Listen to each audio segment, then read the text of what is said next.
Bismillahirrahmanirrahim. Assalamualaikum warahmatullahi wabarakatuh. Alhamdulillah, wassalatu wassalamu ala rasulillah waba'ad. Teman-teman sekalian yang semoga selalu dirahmati dan juga diberkahi oleh Allah Subhanahu wa taala. Perkenalkan, saya Mila Dwi Apriani dengan nomor induk mahasiswa 202111154 dari Program Studi Hukum Ekonomi Syariah Fakultas Syariah Universitas Islam Negeri Raden Mas Said Surakarta. Teman-teman, di sini saya akan memaparkan sebuah materi mengenai sejarah hukum Islam dalam pandangan pakar hukum Islam. Nah, di dalam materi ini nanti itu akan terdapat 3 topik utama yang akan kita bahas bersama-sama. Untuk topik yang pertama itu mengenai konsepsi formal substantif hukum Islam. Untuk yang kedua itu mengenai konsepsi tentang sumber dan juga periodisasi hukum Islam. Sedangkan untuk materi yang terakhir itu nanti mengenai konsepsi metode penggalian hukum Islam. Di dalam materi konsepsi formal substantif hukum Islam, sebelumnya kita harus tahu nih, apa sih yang dimaksud dengan konsepsi Islam itu?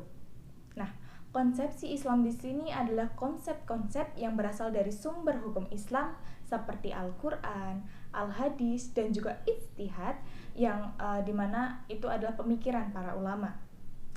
Singkatnya, di sini terdapat tokoh yang bernama Joseph Capp yang memiliki sebuah pemikiran tentang hukum Islam. Pada intinya, di dalam pemikiran tersebut mengatakan bahwa konsep hukum Islam itu dibatasi oleh ruang dan juga waktu, yakni hukum Islam sebelum periode Umayyah dengan karakteristik hukuman yang bersifat normatif, yang dimana hukuman tersebut merupakan hukuman yang suci, dan pembatasan hukum Islam pada akhir pemerintahan Umayyah yang bersifat teknis dalam tataran hukum positif. Namun, menurut konsepsi Islam sendiri, mengatakan bahwa pembahasan hukum Islam itu tidak terlepas dari sejarah terminologi fikih dan juga syariah. Kata fikih sendiri di sini digunakan sebagai pemahaman terhadap hukum-hukum agama secara keseluruhan, yaitu semua hukum yang disyariatkan oleh Allah Subhanahu wa taala untuk para hambanya, baik yang berhubungan dengan iman, keyakinan, dan yang berkaitan dengannya, atau berupa seperti hukum-hukum kewajiban, perintah, larangan, dan juga pilihan.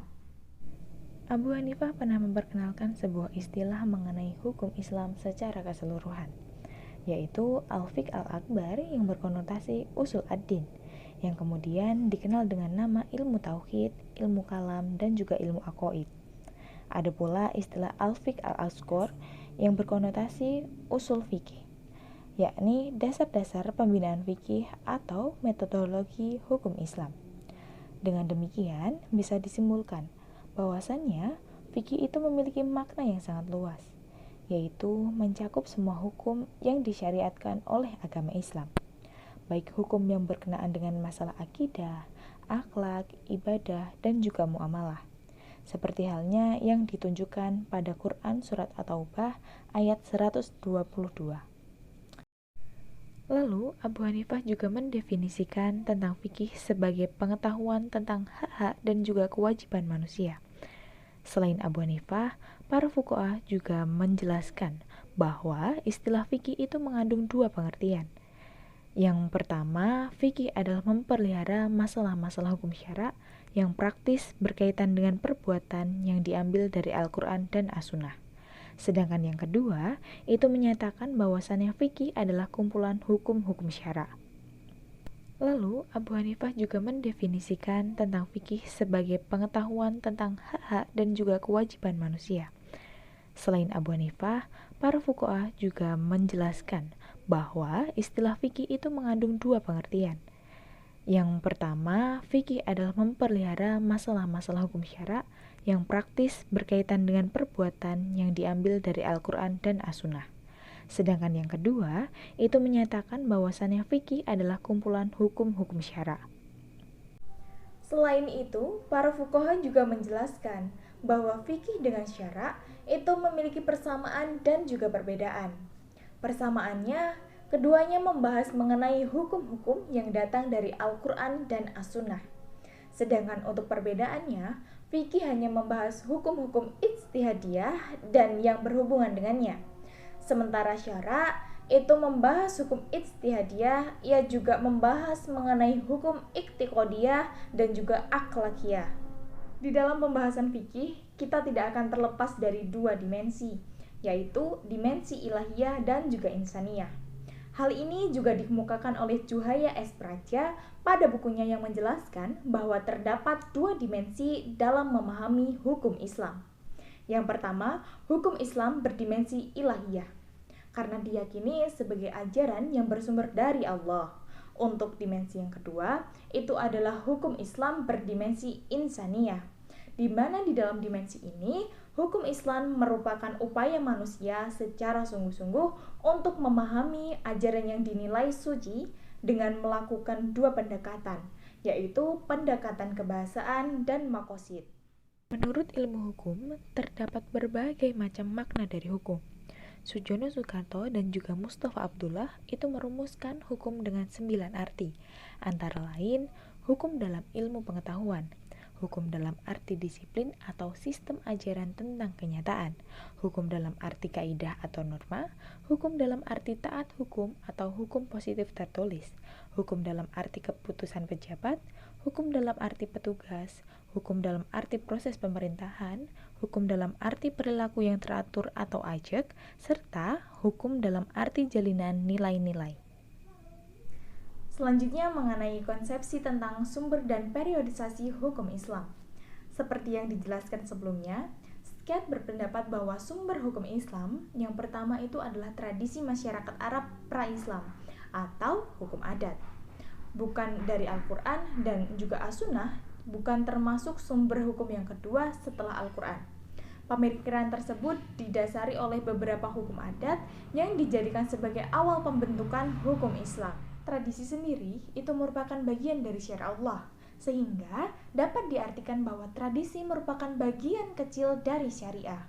Hal ini yang melandasi hukum adat bukan termasuk sumber hukum Islam. Selain itu, Sked juga mengemukakan pendapatnya bahwasannya Al-Quran tidak memberikan sumber-sumber teknis tentang hukum, misalnya jual beli. Di sini banyak tokoh hukum yang menentang pendapat Sked tersebut.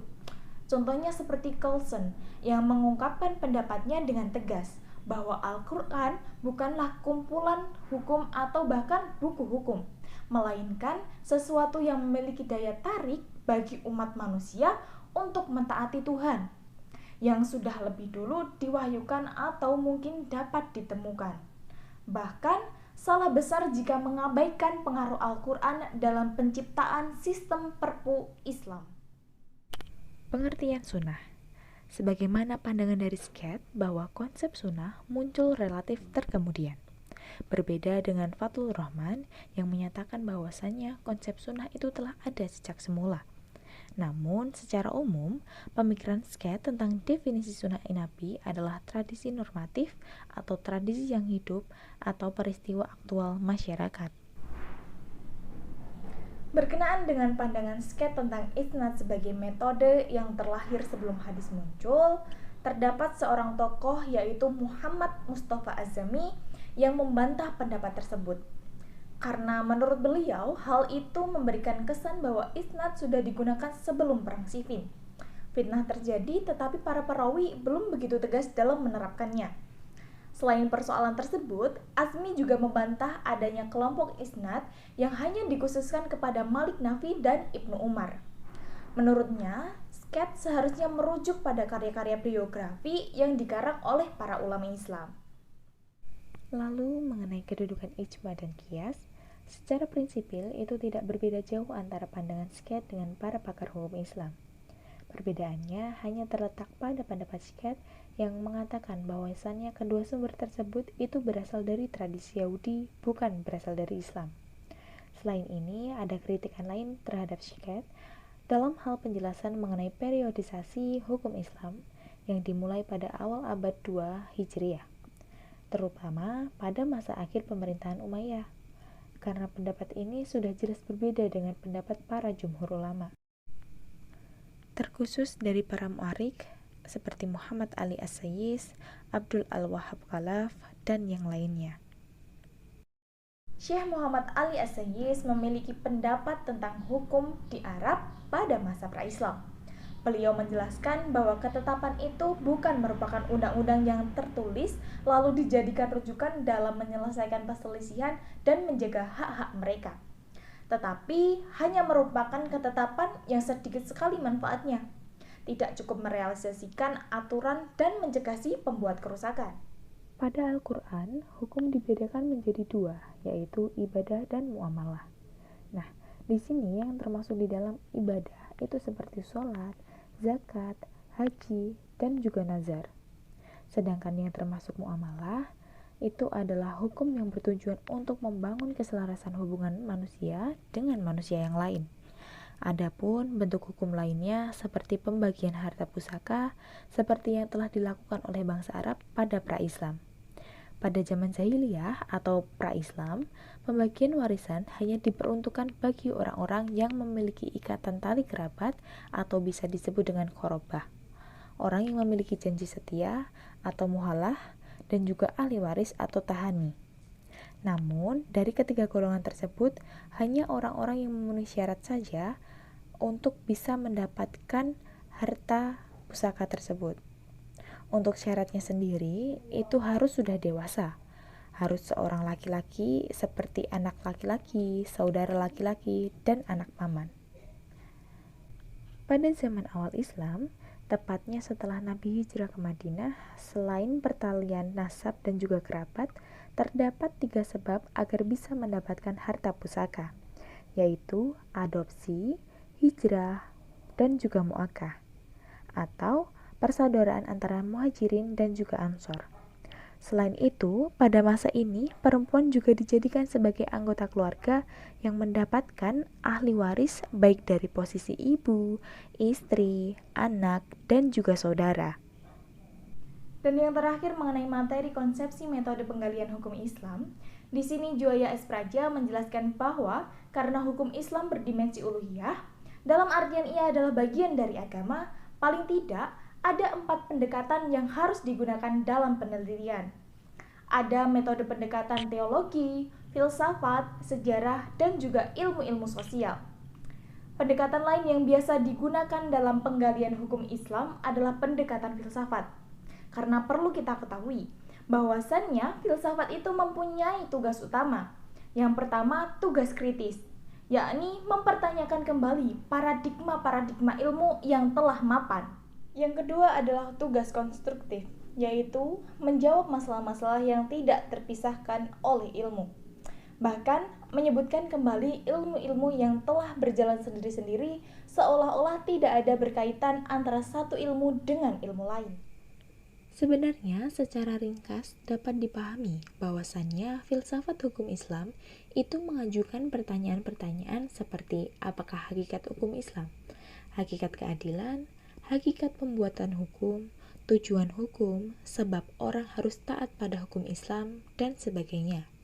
Dengan demikian, filsafat hukum Islam itu memiliki sebuah objek, baik secara teoritis maupun praktis. Objek teoritis hukum Islam sendiri adalah objek kajian yang merupakan teori-teori hukum Islam, yang dimana meliputi seperti prinsip-prinsip hukum Islam, dasar-dasar dan sumber-sumber hukum Islam, tujuan hukum Islam, asas-asas hukum Islam, dan juga kaidah-kaidah hukum Islam. Sementara objek praktik filsafat hukum Islam itu meliputi jawaban atas pertanyaan-pertanyaan seperti mengapa manusia melakukan muamalah dan mengapa manusia harus diatur oleh hukum Islam. Lalu, mengapa manusia melakukan ibadah seperti sholat? Dan juga, apakah rahasia atau hikmah yang terkandung dalam pelaksanaan ibadah seperti puasa, haji, dan sebagainya.